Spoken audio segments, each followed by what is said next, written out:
Today, we're going to crack open a topic that affects every part of your life, but, often feels like a total mystery: the state budget. In this explainer, we're going to demystify it and see exactly what's inside. I mean, it's the question we all ask, right? You see that chunk of money vanish from your payslip every single month. But where does it go? Is it paving our roads, funding schools, paying for the military? Well, today, we're going to follow the money. Okay, so let's get into it. The easiest way to think about the state budget is like a coin. It's got two sides. One side is all the money coming in, that's the income. And the other side is all the money going out, the expenses. Simple enough. First up, let's look at the income side. So, how exactly does the government fill its wallet? Well, the short answer, as you probably guessed, is taxes. But it's not just one kind of tax, not by a long shot. The government's income really comes from all over the place. You've got the big ones everyone knows, like income tax and VAT, which you pay on pretty much everything you buy. But there's also health tax, purchase tax on specific things, and customs on stuff that's imported. Basically, the government gets a little piece of almost every economic transaction in the country. And yep, even that frustrating parking ticket you got last week, that contributes too. Let's just zoom in on income tax for a second, because it works on a really important principle. It's what's called a progressive tax. Now, that's just a fancy way of saying the more money you make, the higher the percentage of that money you pay in tax. The whole idea is to match the tax burden to someone's ability to actually pay it. So you take every single one of those taxes we mentioned, from income tax to those little customs fees, and you add them all up. The huge number you get before any money goes back out is called gross taxes, or misim bruto in Hebrew. This is the government's total haul for the year. So that's the key question, isn't it? The government collects this mountain of cash, but does it all just sit there, ready to be spent on services? Well, the answer is a definite no. A bunch of it goes right back out the door almost immediately. And this is where a huge chunk of it goes. It's a really crucial concept called transfer payments, or tashlumei ha'avara. This is money the government collects as tax and then transfers directly back to citizens.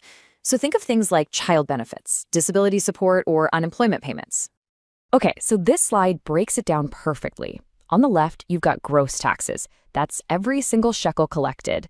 But to figure out what the government actually has to work with, you have to subtract all those transfer payments. What's left over is called net taxes. This is the real number, the actual pot of money available for the budget. All right, now we know how much money the government has to play with, so let's flip that coin over and look at the other side. Where does all that cash actually end up going? So where does it all go? You can kind of think of government spending like a big pie, cut into three main slices. The biggest piece, by far, is something called public consumption. Then you have interest on debt, and finally, other fixed costs like pensions. So let's take a look at each piece. Let's start with the absolute giant on the list, public consumption. This is basically the cost of running the country day to day. But what does that actually mean in practice? It really boils down to two main things. First, paying people. We're talking about the salaries for all public sector employees, the teachers in our kids' schools, the doctors in our hospitals, the police officers on our streets. The second part is buying things from private companies. Computers for government offices, tanks for the army, or even the food that gets served in public hospitals. Okay, so after you pay for all the people and all the stuff you need to run the country, what's another massive bill the government has to pay year after year? Well, it's for money that was actually spent a long, long time ago. That's right. The government, just like a person or a company, takes out loans to cover its costs when spending is higher than income. And just like any other loan, it comes with interest. These interest payments are a huge, non-negotiable part of the budget. Just look at that number for a second. 100 billion. It's a number so big, it's almost impossible to wrap your head around. So what does a number like that actually represent in the budget? This slide helps put it into perspective. Now, just to be clear, this is a hypothetical example to show you the sheer scale of it. If the national debt was 1 trillion shekels and the interest rate was 10%, the government would have to pay 100 billion shekels that year, just in interest.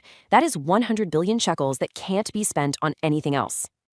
But what's really fascinating is how this has changed over time. If you go back to the 1980s, these interest payments ate up a staggering 30% of the entire budget.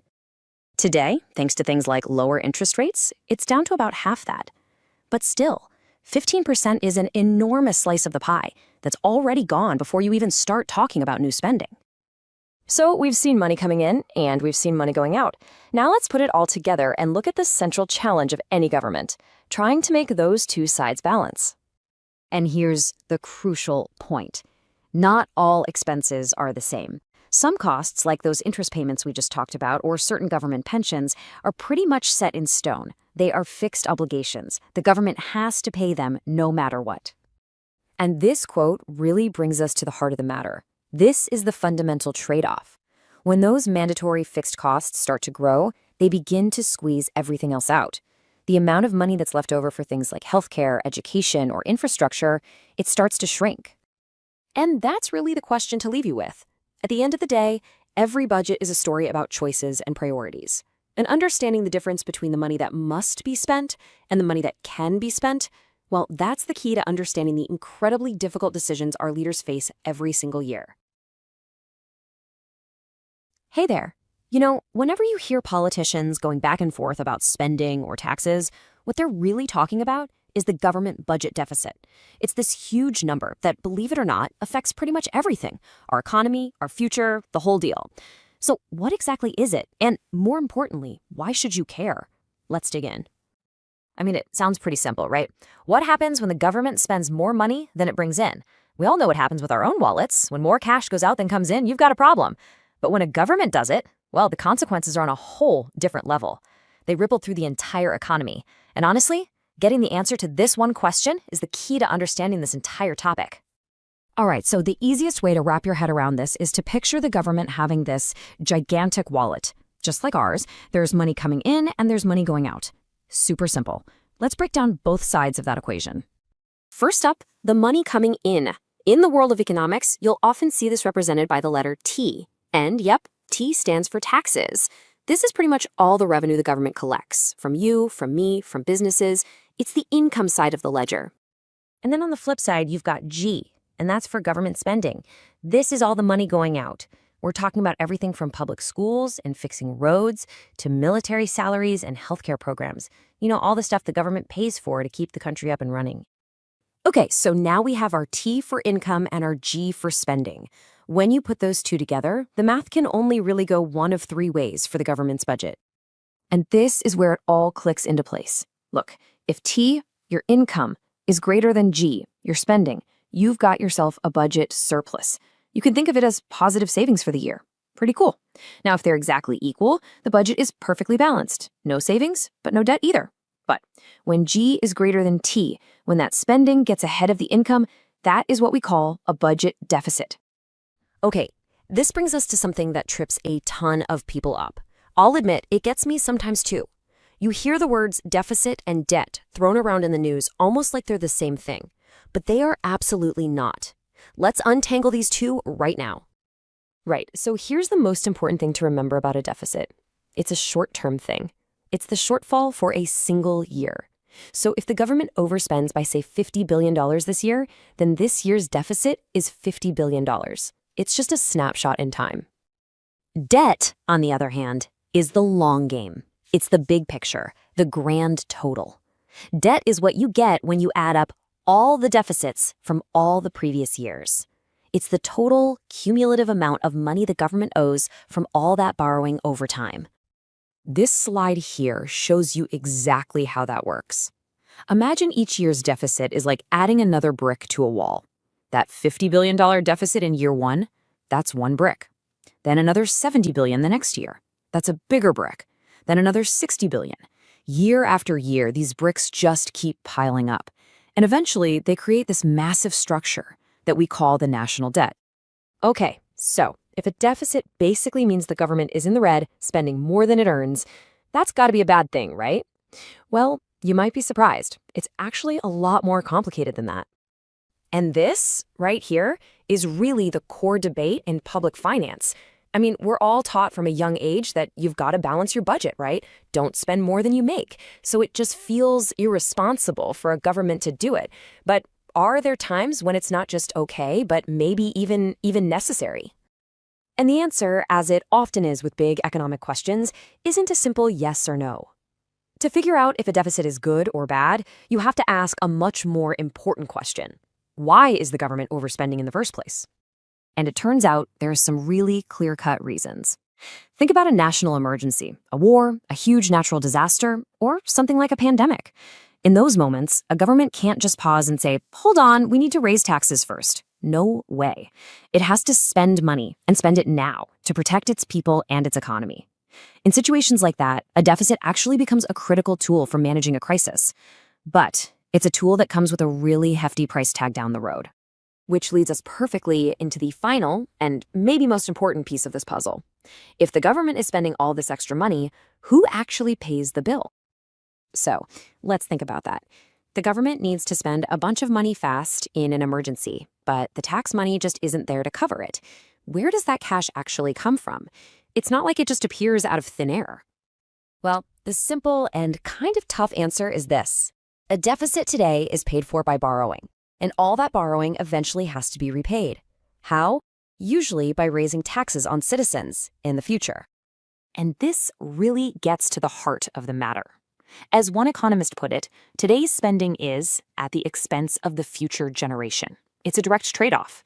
Every single dollar of deficit spending today is a dollar, plus interest, don't forget the interest, that will have to be paid back by our kids and grandkids. And that's the crucial takeaway here. This whole idea of an intergenerational trade-off means that even though deficits can be a really important tool in a crisis, they are absolutely not a free lunch. It means governments have this profound responsibility to weigh the needs of today against the burden they're placing on tomorrow. So we'll leave you with this to think about. When a government knows for a fact that the bill will be passed on to the next generation, what is its true responsibility when it decides to spend money it doesn't actually have? It's honestly one of the biggest and most important questions in all of public finance. Thanks so much for joining us. You see it in the news all the time, right? These headlines about governments spending billions and billions of dollars. But what do those huge numbers actually mean for the economy? And, for us. Let's break it all down. Okay, so picture this. You're scrolling through the news and a headline pops up. Government deficit soars to $30 billion. Your immediate thought is probably, whoa, that is a ton of money. But hang on, let me ask you a question. Is 30 billion a big deficit or a small one? Is it a crisis in the making, or is it just business as usual? The honest truth is, just by looking at that number alone, it's completely impossible to say. It has absolutely no context. So to figure out if a number like 30 billion is actually a big deal, economists have a trick. They don't just stare at the number itself. They use a really important economic measuring stick to put it in perspective. And that measuring stick is the country's gross domestic product, or GDP for short. Just think of GDP as a big snapshot of the total size of a country's entire economy over 1 year. It's the whole shebang. So, and this is really the key takeaway here, we never look at a deficit number in a vacuum. To really get what's going on, we always measure it as a percentage of the entire economy, of the GDP. And the maths? It's actually really simple. You just take the deficit for the year, in our case 30 billion, and you divide it by the country's total GDP for that same year. Let's just say, for this example, the GDP is 1,000 billion. So you do that little bit of division and boom. That $30 billion deficit is actually 3% of the economy. Now that is a number we can finally work with. It's all about the context. Okay, so we've got our magic number, 3%. But now what? Is 3% good? Is it bad? Is it just average? Well, it turns out there's a pretty common rule of thumb for this. See, that 3% isn't just some random number. It's actually a widely recognized international benchmark. Generally speaking, a deficit around 3% of GDP is seen as manageable, a sustainable level for a healthy economy. To see this in action, take Israel. Before the recent war, its deficit was right around that 3% target. But with all the new spending, it's expected to shoot up to 5, 6, or maybe even 7%. And a jump like that, that's when economists start waving some serious red flags that signals real economic stress. Because as that percentage gets higher and higher, it's a sign that a government spending is spiraling out of control. You can't just run a deficit of, say, 10% or 20% forever. It's just not sustainable, and it means there are some pretty serious consequences down the road. And that brings us perfectly to the other side of this coin, the national debt. Now, you hear people use deficit and debt like they're the same thing all the time, but they're not. They are connected for sure, but they are two different things. Here's the easiest way to think about it. A deficit is just the shortfall for one single year. If like you spent more money this month than you made in your paycheck.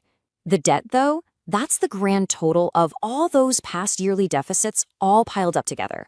It's your total outstanding credit card balance that's been building for years. And guess what? To understand if a country's debt is a big problem, we use the exact same trick we used for the deficit. We measure the total debt as a percentage of GDP. It's the only way to really understand the true scale of the numbers. Okay, so we've got these percentages for deficits and debt. We know how to calculate them. But the big question is, why does any of this actually matter? What are the real-world consequences when these numbers start to get too high? Well, it comes down to something that works a lot like your personal credit score. There's a really clear relationship here. As a country's deficit and debt percentages go up and up, its official credit rating tends to go down and down. And a lower credit rating, well, that's bad news. It tells global investors, hey, this country is becoming a riskier bet. And when you're seen as risky, it gets harder and, more importantly, more expensive to borrow money. This can kick off a really dangerous cycle where higher debt leads to higher interest payments, which just creates even more debt. And that leaves us with a huge question for the future.